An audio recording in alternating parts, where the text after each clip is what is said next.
আর শেষ প্রশ্ন আপনার কাছে শামীমদা, আগামীকাল সাজা ঘোষণা, এর পরের না, আমি আমি একটা একটা গুরুত্বপূর্ণ কথা বলছিলাম, সেটা প্লিজ হচ্ছে প্লিজ।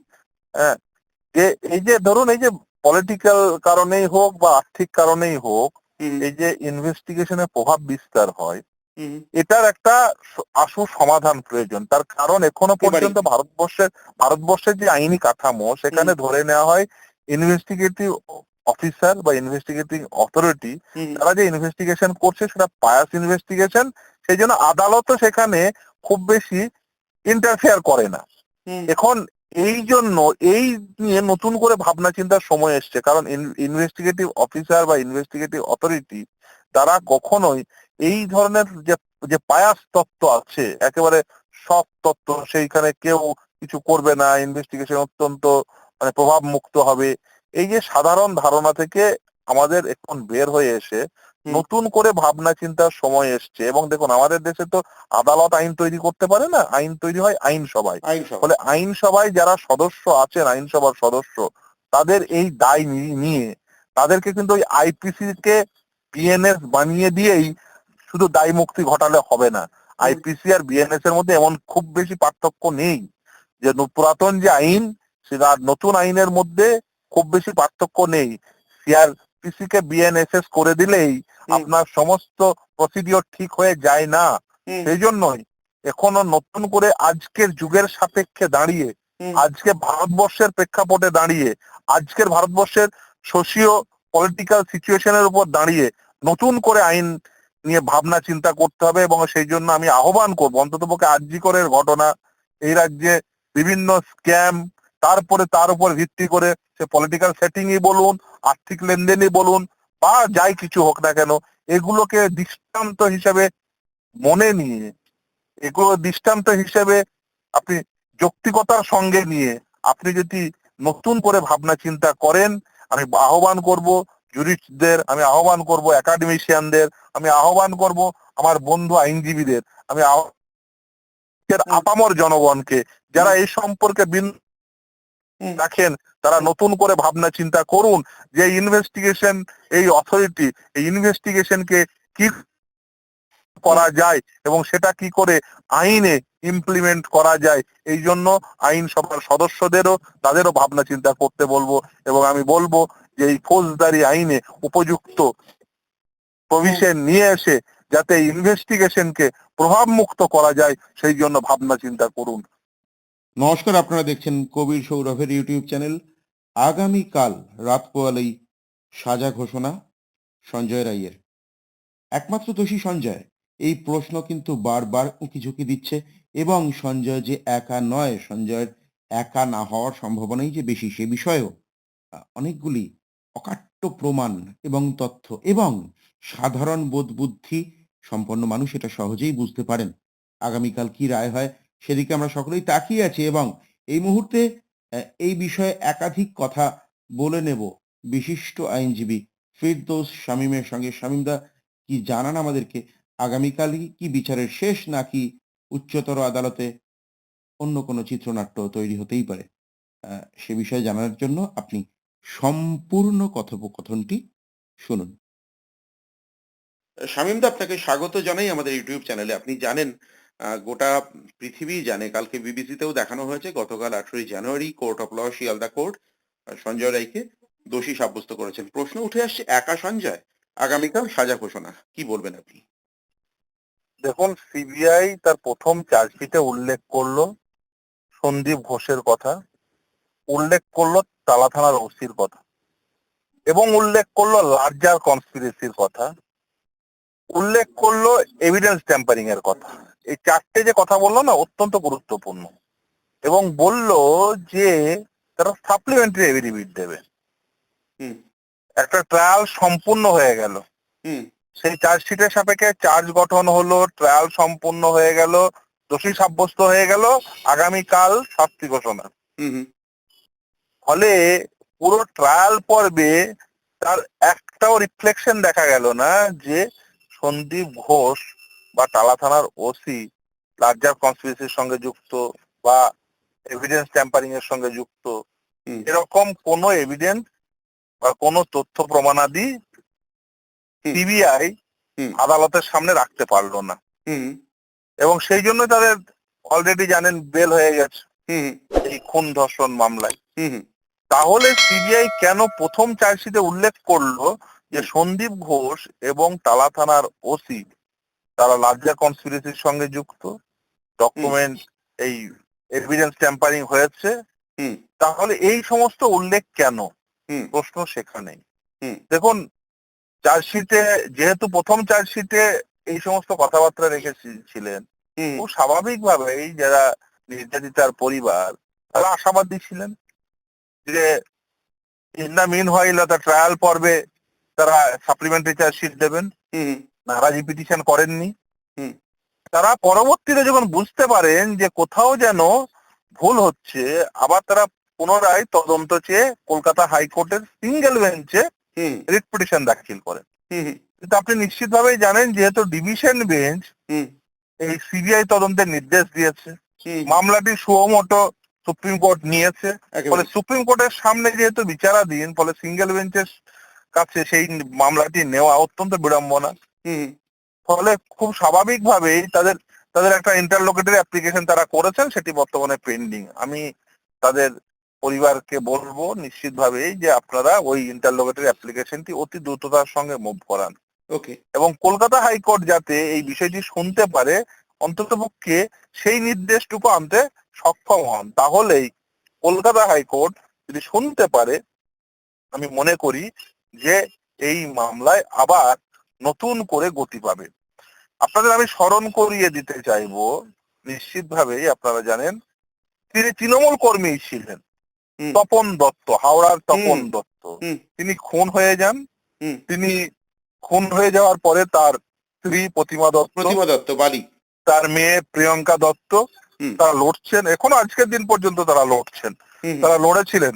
সেই মামলায় কলকাতা উচ্চ ন্যায়ালয় হুম। তারা কিন্তু সেই পুরো ট্রায়াল প্রসেসটাকে স্যাটাসাইড করিয়ে তারা এই সেই তদন্তভার পরবর্তীতে সিবিআই এর হাতে হস্তান্তর করে। ফলে হুম। এই বিষয়টি কিন্তু হয়, হুম। এটা পরিষ্কার। এই ক্ষেত্রে সিবিআই প্রথম চার্জশিটে যা উল্লেখ করলেন তার রিফ্লেকশন ট্রায়াল পর্বে হলো না হুম। নিশ্চিতভাবেই, এবং তাছাড়াও পরিবারের মনে যা যা প্রশ্ন রয়েছে এই হুম। প্রশ্নগুলোর সাপেক্ষে তারা যে সমস্ত ফ্যাক্ট গুলো রয়েছে হুম। সেই ফ্যাক্ট নিয়েই তারা কিন্তু রিট পিটিশন দাখিল করেছিলেন। হুম। আমি মনে করি সেই রিট পিটিশনটি যদি পূর্ণাঙ্গ শুনানি সম্ভব করাতে পারেন, তাহলে কিন্তু বিচার অন্যভাবে হতে পারে। ফলে সেই সম্ভাবনা কিন্তু রয়েছে। এখন তাদের উচিত, আশু কর্তব্য, সেই ইন্টারলোকেটরি অ্যাপ্লিকেশনটি অতি দ্রুততার সঙ্গে মুভ করিয়ে হাইকোর্টে অন্ততপক্ষে এই মামলাটি যাতে শুনানি করা সম্ভব হয় তার জন্য উপযুক্ত নির্দেশনামা সুপ্রিম কোর্টের কাছ থেকে আনা, এবং সেটাই হবে এই মুহূর্তের যথার্থ কাজ। দেখুন, যা ঘটনা ঘটেছে তাতে ওই শুধুমাত্র সঞ্জয় রায় যুক্ত, হুম। আর এই অপরাধটি সংগঠিত হওয়ার জন্য আর কেউ নেই। হুম। এই একেবারে সর্বশেষ স্টেটমেন্ট দেওয়াটা বোধহয়, এই হুম। কনক্লুসিভ স্টেটমেন্ট দেওয়াটা বোধহয় সঠিক হবে না বলেই আমার মনে হয়েছে, হুম। অন্ততপক্ষে সিবিআই দেওয়া চার্জশিট থেকে তো বটেই। কারণ হুম। আর যেই বিশ্বাস করুক না কেন, আমি একেবারেই এই বিশ্বাস করতে রাজি নয় যে হুম। সিবিআই কোনো তথ্য প্রমাণাদি ছাড়াই শুধুমাত্র ওই জনগণ রাস্তায় আছে হুম। বা জনগণ চাইছে বলে চার্জশিটে লিখে দিয়েছে হুম। যে ডকুমেন্ট এই এভিডেন্স ট্যাম্পার হয়েছে, লার্জার কনস্পিরেসি রয়েছে এবং সন্দীপ ঘোষ এবং টালা থানার ওসি যুক্ত, হুম। আর যে বিশ্বাস করুক। আমি একাধিক এই যে সিবিআই তদন্তের নির্দেশ করিয়েছি, আমি খুব ভালো করে জানি যে সিবিআই এর বিরুদ্ধে আর 5টা অভিযোগ থাকতেই পারে, যে এবং সেটা তার মধ্যে কিছুটা সারবত্তাও থাকে, অবশ্যই থাকে। সেটা যে হুম। সিবিআই মন্থর গতিতে তদন্ত করেন, অনেক সময় হয়তো যার বিরুদ্ধে উপযুক্ত ব্যবস্থা নেওয়া উচিত সেটা না করেন না, কিন্তু যেটা করেছেন তার মধ্যে কোনো সারবত্তা নেই, যে চার্জশিট দিয়েছেন তার মধ্যে কোনো সারবত্তা নেই, এটা অন্ততপক্ষে আমি বিশ্বাস করতে রাজি নই। আপনি খুব গুরুত্বপূর্ণ জায়গায় আলোকপাত করলেন শামীমদা, তার জন্য আপনাকে অগ্রিম ধন্যবাদ জানাই। এবং আপনার কথার সূত্র ধরে আমার দ্বিতীয় প্রশ্ন হচ্ছে জাস্টিস, উই ওয়ান্ট জাস্টিস, এই ধ্বনিতে আকাশ বাতাস অনুরণিত হয়েছে। আমরা প্রত্যেকেই জানি এই রেজোন্যান্স ছড়িয়ে পড়েছে, কিন্তু জাস্টিসের পারসেপশনটা ঠিক কি? মানে যে দোষী বা যারা দোষী তারা শাস্তি পাক। এখানে একা সঞ্জয়, আমাদের এখানে মিডিয়া ট্রায়াল করার বা পথে থাকার প্রশ্ন না, কোর্ট অফ ল এভিডেন্সের ওপরে দাঁড়িয়ে থাকে আমরা যতদূর জানি। সেখানে আর কি নতুন করে সন্দীপ ঘোষ বা অভিজিৎ মণ্ডল বা অন্য কারুর র্যাডারে আসার সম্ভাবনা রয়েছে? সেই জন্যই তো বললাম ইন্টারলোকেটরি অ্যাপ্লিকেশনটি অতি দ্রুততার সঙ্গে সেটিকে শুনানি করিয়ে উপযুক্ত নির্দেশনামা নিয়ে এসে সেই নির্দেশনামাটি দিয়ে সেই নির্দেশনামার শামীম, আপনি কি শুনতে হতে হবে। পাচ্ছেন? হ্যালো, হ্যাঁ শামীম, আপনি শুনতে পাচ্ছেন? হ্যাঁ শুনতে পাচ্ছি। হ্যাঁ, এখানে প্রশ্ন দাঁড়ায় যে আপনি যে চার্জশিটের কথা বলছেন বা রিট পিটিশনের কথা বলছেন, সেটা তো অভয়ার মা বাবা, তারা তো ঠিক ল এডেড পার্সন নন, তারা সাধারণ মানুষ। সেই জায়গায় কি কোনো ধরনের আইনি সহায়তা প্রয়োজন হলে আপনারা আইনি সহায়তা দেবেন? অবভিয়াসলি আমি সেদিন আমাকে অন্য একটা টিভি চ্যানেলে ছিলাম, আমি নামও বলে দিতে পারি যদি আপনার অসুবিধা না থাকে। না না, এবিপি অবশ্যই আনন্দে বলুন। উপেন উপেন বিশ্বাস হুম আমার আমি কারণ আমি মন্দির মামলায় হুম আমি এই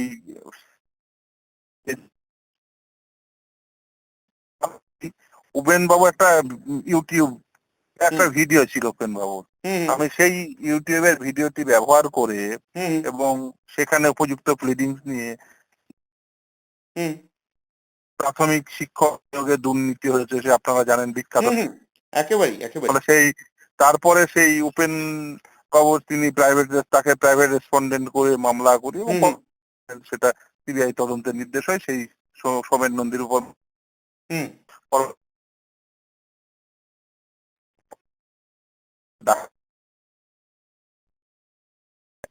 ওই সিবিআই তদন্তের নির্দেশ হয় এবং সেখানে সেই সৎরঞ্জন সহ হুম প্রাথমিক শিক্ষক নিয়োগ দুর্নীতিতে অভিষেক বন্দ্যোপাধ্যায়ের ডাক পাওয়া, হুম মানিক ভট্টাচার্যের গ্রেপ্তার হওয়া থেকে একেবারেই। শুরু করে সবকিছুই ঘটে।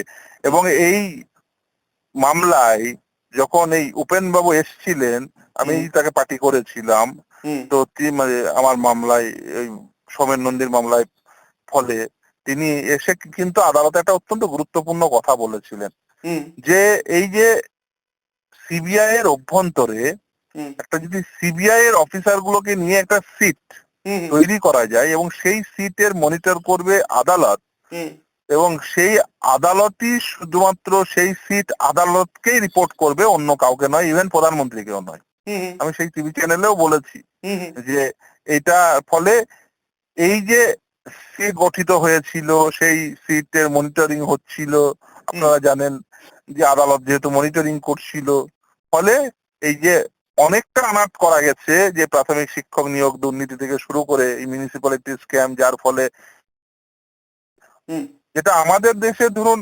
মানুন হুম সংস্থা হয় রাজ্যের তদন্তকারী সংস্থা হয় বা কেন্দ্রের তদন্তকারী অবশ্যই সংস্থা হয়, অবশ্যই সিবিআই রাজ্যের উচ্চতম, পুলিশ অবশ্যই হয় রাজ্যের পুলিশ বা সিবিআই। কেন্দ্রের ধরুন সিবিআই।